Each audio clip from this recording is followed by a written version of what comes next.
Do you feel that moving out is challenging for you? Let's talk about that. You know how some people like to change their surroundings and like experience all this new, places, and they move every 6 months or every year somewhere. Yeah. And they...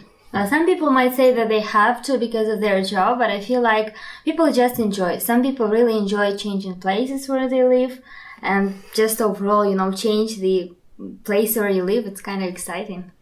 Huh? Yeah, but not for all people.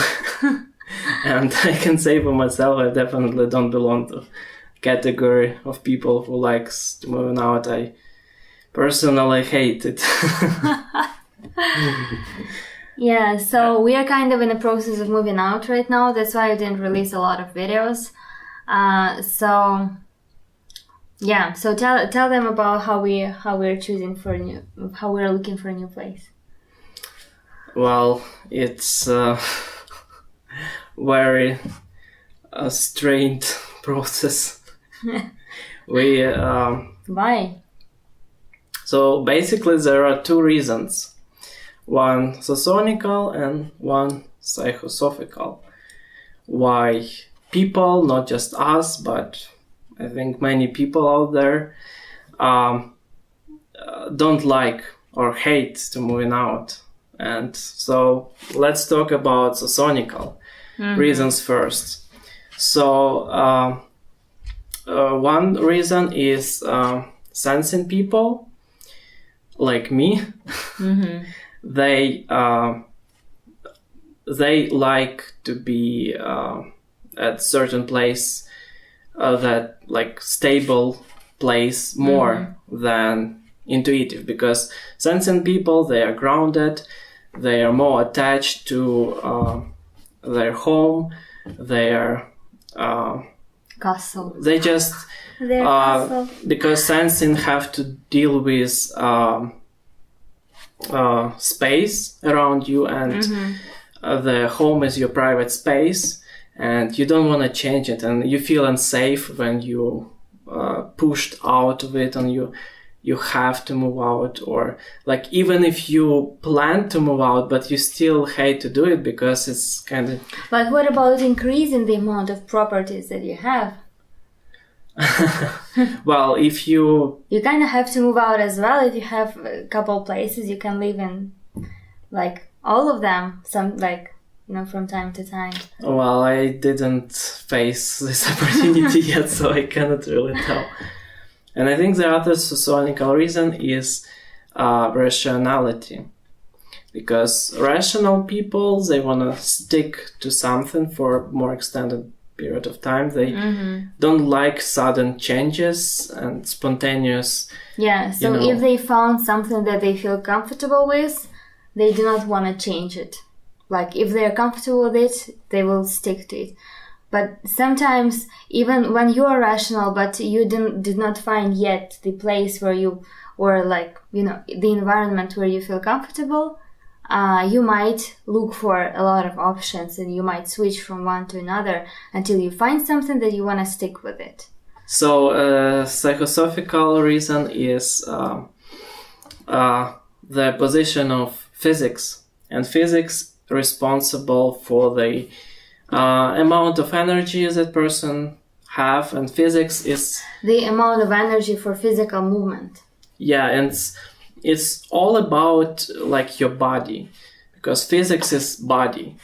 So if you have low physics, you don't like to use your body as much, don't have as much energy to do things, and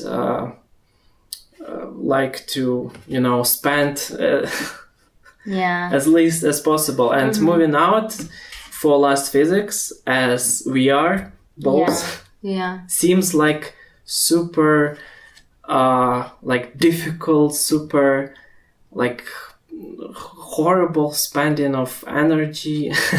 I don't know. Yeah.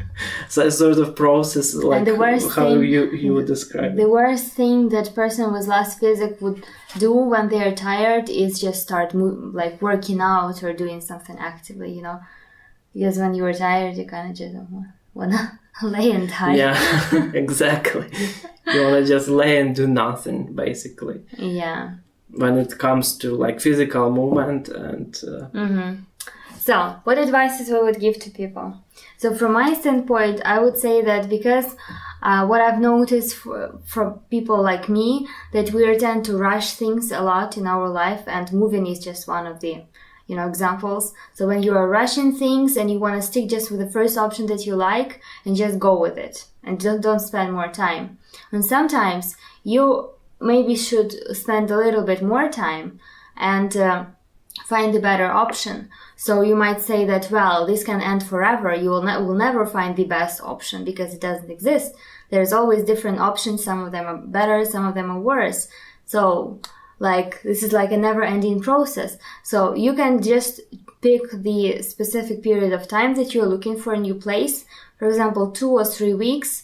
And you can say that, so this 3 weeks I'm looking for a new place. I'm going to places. I'm meeting like landlords and, you know, just discovering all this stuff. And then after 3 weeks, I decide what I liked the most. So this can be one of the recipes on how to deal with looking for the best place and not to rush things a lot, I would say.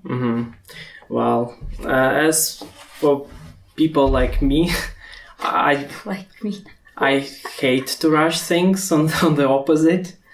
So I like to take my time. So if you feel this way, I think it's Just rush yourself a little bit. Yeah, you should like plan ahead or give yourself enough of caution all the Like time. 3 weeks, for example. Well, like maybe not too much, but like I don't know. And take each option one at a time. So don't try to freak out. There are so many options, so many things, and I don't know if I'm gonna like it or not. Don't freak out. So instead, I think that the best strategy is just to take it one at a time, maybe like visit one place a day if possible, if there are options, and just look at it. I've heard the same phrase. And maybe you're gonna like it. I've heard the same phrase that you just said from the Paul Tuttle. He said, Really? yes, exactly the same phrase. In his book, he was saying, just take it one at a time, or like one day at a time. Like you're not doing it just for today. Just take just like you said. That was so cool. Well, I guess if you SE, it's yes, especially will fit for you. Okay, so we hope that it was useful for you. Yeah. Thank you very much for watching and see you in next videos. If you want to watch more, click the video on the left or on the right. And to subscribe, click the circular channel icon. Thank you for watching.